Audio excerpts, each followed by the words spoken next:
وہ قوم حضرت شعیب علیہ السلام کے ڈرانے پر بھی یہ کہتی تھی کہ ہمیں کچھ ہوتا نہیں ہے، ہمیں کچھ نہیں ہوگا، اور انہوں نے جانتے پہاڑوں کو تراش تراش کر کے گھر بنا لیے تھے، پتھر کے پہاڑوں کو، اور اس کے اندر رہتے تھے۔ نہ بجلیاں اس پر اثر کرتی ہیں پہاڑ کے پتھروں پر، نہ طوفان کچھ کر پاتا، کچھ نہیں ہوتا۔ آج بھی وہ پہاڑ موجود ہیں۔ حضرت صالح علیہ السلام کی قوم کی خصوصیت قرآن میں یہ فرمائی گئی کہ وہ لوگ پہاڑوں کو تراش تراش کر کے گھر بناتے تھے، ڈیزائن ایک سے ایک پہاڑ ایک خاندان کا، فری میں ملتے تھے پہاڑ۔ تو آج تک اگر وہ پہاڑ تراشے ہوئے موجود ہیں تو اس زمانے میں کتنے مضبوط رہے ہوں گے۔ تو انہیں اس بات کا گھمنڈ تھا کہ ہم سب سے مضبوط گھروں میں ہیں، کیا کر لو گے ہمارا؟ اللہ کے نبی ڈراتے تھے۔ اچھا، اس قوم کو یہ معلوم تھا کہ نوح علیہ السلام کی قوم پر جو عذاب آیا تھا وہ سیلاب آیا تھا، پانی آیا تھا۔ اگر ویسا عذاب آئے تب بھی ہمارا کچھ نہیں ہوگا، ہم پہاڑوں میں رہتے ہیں۔ اور دوسرے حضرت لوط علیہ السلام کی قوم پر عذاب آیا تھا، پتھروں کی بارش کی گئی تھی، نوکیلے پتھر برسائے گئے تھے۔ تو یہ شعیب علیہ السلام کی قوم یہ سمجھتی تھی کہ اگر وہ عذاب بھی آیا تب بھی ہمارا کچھ نہیں ہوگا، نوکیلے پتھر 1000 برسیں پہاڑوں پر کچھ نہیں ہوگا، وہ پہاڑ ٹوٹنے والے نہیں ہیں۔ ان کو اس بات کا بھی گھمنڈ تھا۔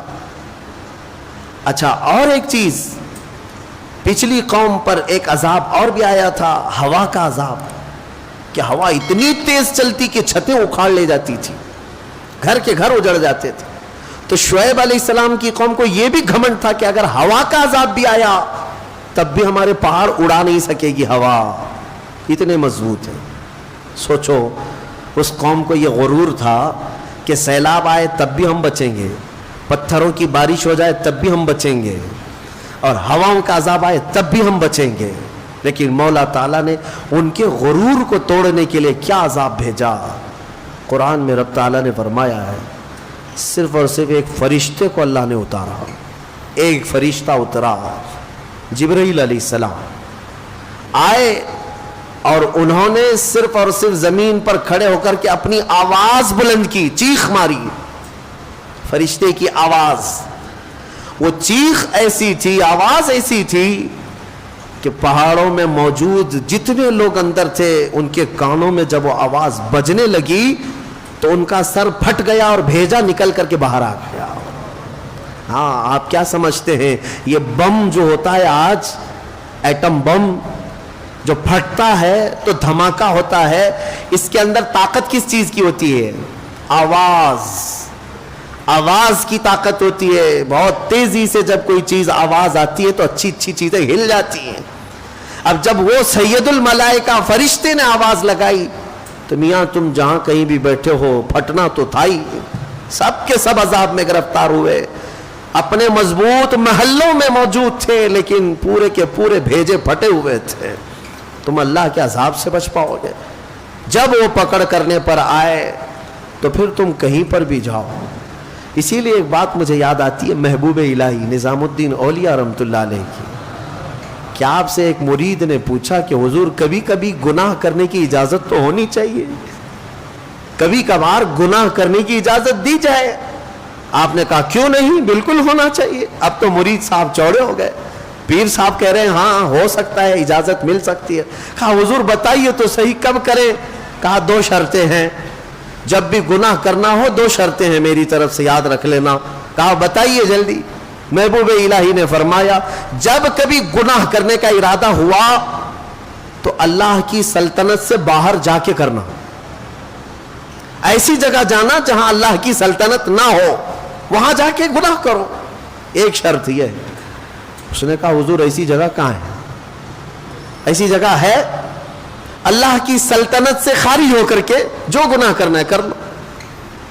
کہا یہ تو ممکن نہیں ہے۔ کہا دوسری کوئی شرط؟ محبوب الہی نے کہا ہاں ایک اور شرط ہے، گناہ کرنے کی خواہش ہو تو اس وقت گناہ کرنا جب تیرا رب غافل ہو، تیرا رب سو رہا ہو۔ کہا دونوں بھی چیزیں ناممکن ہیں، نہ ایک ذرہ اس کی سلطنت سے خارج ہے اور نہ ایک لمحہ کے لیے میرا مولا غافل ہے۔ لا اللہ لا الہ الا هو الحی القیوم لا تأخذہ سنۃ ولا نوم. وہ اللہ ہے جس کو نہ اونگ آتی ہے نہ نیند آتی ہے. مولا تعالیٰ ایک لمحے کے لیے بھی غافل نہیں تم سے. تب پھر اس نے کہا کہ حضور یہ دونوں ناممکن ہے. تو محبوب الہی نے فرمایا تو پھر شرم آنی چاہیے کہ اسی کی سلطنت میں، اسی کی زمین پر، اسی کا کھا کر اسی کے سامنے گناہ کرے. اس سے بڑی بے باکی کیا ہو سکتی ہے؟ اس سے بڑی بے باکی کیا ہے؟ پھر بھی وہ مولا رحیم ہے کہ تمہارے عیبوں کو چھپاتا ہی رہتا ہے، جلدی پکڑ نہیں کرتا، فوراً عذاب نازل نہیں کرتا. اب آؤ میں تمہیں پتے کی بات بتانے جا رہا ہوں. ہماری تفسیر کا لب لباب ہے، یہ خلاصہ ہے. عذابات تو بہت آئے، عذابوں نے ہلاک کر دیا. زمین کو اٹھا کر کے پلٹ دیا گیا ہے قوم سمود پر، قوم صدوم پر زمین اٹھائی گئی تھی. ایک قوم ایسی جن کو اللہ نے بندر بنائے، ایک قوم ایسی جن کو اللہ نے خنزیر بنایا، چہرے بگاڑ دیے گئے، زمین کو کھول دیا گیا، پوری قوم کو دھسا دیا گیا. آج بھی بہت ساری جگہ کھدائی میں پرانے شہر ملتے ہیں، ہاں پرانی آبادیاں ملتی ہیں. کسی نہ کسی زمانے میں وہ دھسے ہوئے لوگ ہوں گے، شہر کے شہر نیچے زمین پر دھس گئے ہیں. یہ سب عذابات آئے. لیکن ہم نے آج ہی کے پارے میں ایک آیت یہ بھی تلاوت کی کہ کچھ لوگوں نے کہا رسول پاک صلی اللہ تعالی علیہ وسلم کی بارگاہ میں کہ اگر اللہ تبارک و تعالی ہے تو پھر پتھروں کی بارش ہم پر کر دی جائے، ہمیں فامطر علینا حجارۃ من السماء، آسمان سے ہمیں پتھروں کی بارش کر دی جائے. رب تعالیٰ نے جواب میں کیا فرمایا؟ اللہ تعالیٰ نے فرمایا وما کان اللہ لیعذبہم وانت فیہم. اب اللہ وہ ایسا عذاب نہیں نازل کرے گا اس لیے کہ ان کے بیچ میں میرا محبوب آرام کر رہا ہے. وانت فیہم، اے رسول آپ ان کے بیچ میں ہیں، عذاب ویسا نہیں آئے گا. اے مسلمانوں، کیا آج گناہ ویسے نہیں ہو رہے ہیں؟ ناپ تول میں کمی کرنے والے ہر شہر میں ملیں گے. لوط علیہ السلام کی قوم کا گناہ کرنے والے ہر شہر میں ملیں گے. نوح علیہ السلام کی نافرمان قوم کے بہت ساری مثالیں ہر شہر میں ملیں گی. موسیٰ علیہ السلام کی نافرمان قوم کے کئی نافرمانیاں آج بھی ملیں گی. پچھلے گناہ تو ہو ہی رہے ہیں لیکن عذاب ویسے نہیں آ رہے. کسی کو خنزیر بنایا گیا، کسی کو بندر بنایا گیا. کیا پتھروں کا عذاب نازل ہوا؟ نہیں ہوا. کیوں نہیں ہوتا ہے؟ اس لیے کہ قرآن کہتا ویسا عذاب اب نہیں آئے گا، اس لیے کہ اللہ کا رسول ان کے درمیان آرام فرما، محبوب کائنات ہے. اے مومنوں فخر کرو جتنا چاہو، اس لیے کہ اس رسول کی برکت سے اللہ نے بہت سے عذابات ہم سے دور کر دیے، بہت سے عذابات ٹال دیے. یہ رسول کریم صلی اللہ علیہ وسلم کی برکت صرف مومنوں کے لیے نہیں، یہاں پر موجود دنیا میں کافر، مشرک، مرتد، ملحد جتنی قومیں ہیں سب بچے ہوئے ہیں رسول پاک کی وجہ سے، سب بچے ہوئے میرے مصطفیٰ کی وجہ سے. نبی آخر الزمان صلی اللہ تعالی علیہ وسلم کا ہمارے درمیان ہونا یہ کتنا بڑا رحمت کا سبب ہے. اے میرے عزیزو، اس لیے میں کہتا ہوں کہ کم از کم تمہیں اگر اپنی ویلیو معلوم ہو جائے نا، تمہیں اپنی حیثیت معلوم ہو جائے کہ تم کون ہو، تو پھر ادھر ادھر منہ کبھی نہیں مارو گے، ادھر ادھر ہاتھ کبھی نہیں پھیلاؤ گے، اس کے نگر ڈگر دیکھو گی بھی نہیں، کیونکہ تمہاری حیثیت کیا ہے تمہیں پتہ چل جائے. تمہیں اندازہ بھی نہیں ہے کہ اللہ نے تمہیں کون سی قوم میں پیدا کیا. اے عزیز مسلمانوں، اللہ نے اس امت میں پیدا کیا تمہیں جس میں پیدا ہونے کی تمنا پچھلے نبی بھی کیا کرتے تھے. بنی اسرائیل کے انبیاء دعا کرتے تھے. تم کو بغیر مانگے اللہ نے اس امت میں پیدا کیا. مانگ کے آئے تھے دنیا میں، بغیر مانگے پیدا کیا ہے. حضرت سفیان ثوری رحمۃ اللہ علیہ سے ایک روایت ہے، کتنی پیاری بات وہ کہتے ہیں، ارشاد فرماتے ہیں کہ اے رسول پاک کے امتی، جب تجھے یہ معلوم ہے کہ تیرے بغیر مانگے اللہ نے تجھے اپنے محبوب کی امت میں بنایا، تو کیا وہ تیرے مانگنے پر اپنی جنت نہیں عطا کرے گا؟ مانگنا ہی نہیں چاہتا، مانگنے کی عادت بھی چھوٹ گئی تمہاری. میرے عزیزو، عذابات نہیں آتے آج تو اس لیے نہیں کہ تم نیک ہو، عذابات اس لیے نہیں آتے اس لیے نہیں کہ ہم بہت بڑے عبادت گزار ہو گئے، عذابات اس لیے نہیں آتے کہ ہمارے رسول کی رحمت ساتھ میں ہے۔ اور پھر میں یہ بات کہوں گا، حضور پاک صلی اللہ تعالیٰ علیہ وسلم کا بھی یہ احسان ہے ہمارے اوپر، حضور کا یہ احسان ہے ہمارے اوپر کہ ہمارے درمیان آرام کر رہے ہیں۔ تم کتنے خوش قسمت ہو جب چاہو میرے مصطفیٰ کی حاضری کے لیے مدینے جا سکتے ہو۔ یہ سب کو میسر نہیں ہے، فرشتوں کو بھی میسر نہیں ہے، فرشتوں کی بھی باری لگا دی گئی ہے وہاں جانے کے لیے، ان کی عمر میں ایک ہی بار باری آتی ہے۔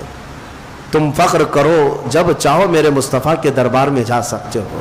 اور اگر کوئی غریب ہے جا نہیں سکتا تو جہاں سے رویا وہیں مصطفیٰ تشریف لائے، جہاں سے پکارا وہیں میرے آقا آ گئے۔ یہ میرے آقا کی رحمت نہیں ہے تو اور کیا ہے؟ حضور پاک کی رحمت ہے کہ وہ ہمارے درمیان ہے۔ اسی لیے شاعر نے کہا تھا وہ ہر عالم کی رحمت ہے، کسی عالم میں رہ جاتے۔ وہ جنات کے لیے رحمت ہے کہ نہیں ہے؟ وہ فرشتوں کے لیے رحمت ہے۔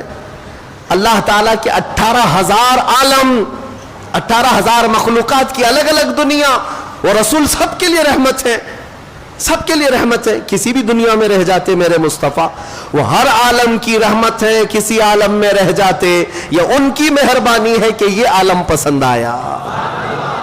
میرے آقا صلی اللہ علیہ وسلم ہمارے درمیان ہے، یہ اس سے بڑھ کر کے کیا فخر کی بات ہے۔ اسی لیے مدینے والے 1400 سال گزر گئے، 1400 سال گزر گئے، آج بھی میں نے مدینے کے بچوں کو اور بچیوں کو دیکھا ہے، چاہے وہ ماڈرن ایجوکیشن بھی لیتے کیوں نہ ہو، اسکول میں بھی کیوں نہ جاتے ہو، لیکن جب وہ اپنے گھروں میں آتے ہیں فخر کسی بات پر کرتے ہیں تو یہی کہتے ہیں طلع البدر علینا، ہم پر اللہ کی طرف سے 14ویں کا چاند طلوع ہوا ہے۔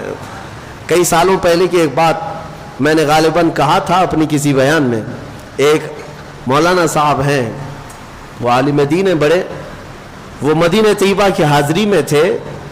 اب وہاں پر ان کے سفر کے دوران کی بات انہوں نے ہمیں بتائی تھی کہ ایک چھوٹی سی بچی 6 سال کی بچی تھی، وہ کچھ مانگنے کے لیے آئی کہ بابا کچھ دے دو ہم کو، تو انہوں نے اٹھا کر کے دے دیا، اور بڑی پیاری بچی تھی، اس کو بلایا، کہا کہ ادھر آ بیٹا، تو ہمارے ساتھ چلے گی، میں تیری پرورش کروں گا، میں اپنے گھر لے جاؤں گا۔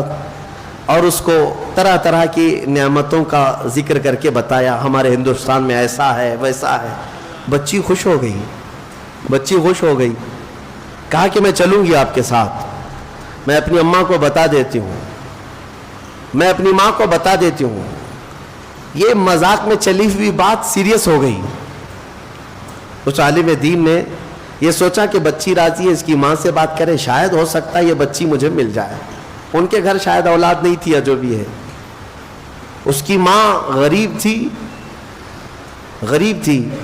بچی نے جب یہ کہا کہ میں ان کے ساتھ جاتی ہوں، ضد کرنے لگی، کہا کہ ایسا ہوتا نہیں ہے۔ بہرحال شام کا وقت تھا، مسجد نبوی کے باہر اس عالم دین سے وہ بچی پوچھتی ہے کہ بابا جان آپ لے کے جائیں گے، یہ ہرا گنبد ہندوستان میں ہے؟ جہاں آپ لے جاؤ گے یہ گنبد ہے؟ اس عالم دین نے کہا بیٹا یہ ایک ہی ہے، کہیں اور نہیں ملے گا، یہ یہی ہے۔ تب وہ ہاتھ جھٹک کر کے بھاگتی ہے، کہتی ہے میں یہاں سے کہیں نہیں جا سکتی، اگر یہ ہے تو آؤں گی، نہیں تو نہیں آؤں گی۔ 6 سال کی بچی کا یہ جذبہ ہے۔ وہ میرے مصطفیٰ کے قدموں سے جدا ہونا آج بھی نہیں پسند کرتے۔ میرے عزیزوں، میں تمہیں یہی بتانا چاہتا ہوں، اگر ہمارے پاس فخر کی سب سے بڑی کوئی چیز ہے تو وہ نسبت مصطفیٰ ہے۔ میرے آقا ہمارے ساتھ ہے، حضور پاک صلی اللہ علیہ وسلم کی محبت ہمارے ساتھ ہے۔ یہی چیز تو آج تک ہمیں عذابوں سے بچا رکھی ہے۔ اور میں اکثر اس بات کو گنگنایا بھی کرتا ہوں۔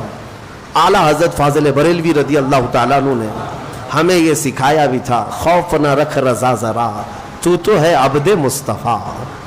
مصطفیٰ کا جب تو غلام ہے تو ڈرتا کیوں ہے؟ کس سے ڈرتا ہے؟ ہاں، سپاہیوں سے ڈر ہے، قاتلوں سے ڈر ہے، ظالموں سے ڈر ہے، کس سے ڈر ہے؟ کیا کریں گے؟ خوف نہ رکھ رضا ذرا، تو ہے عبد مصطفیٰ، تیرے لیے امان ہے، تیرے لیے امان ہے۔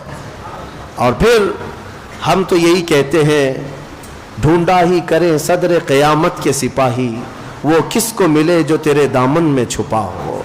میرے آقا صلی اللہ تعالیٰ علیہ وسلم کی طرف آ جاؤ، ان کے قدموں میں رہنے میں فخر محسوس کرو، اللہ ہر عذاب سے محفوظ رکھے گا۔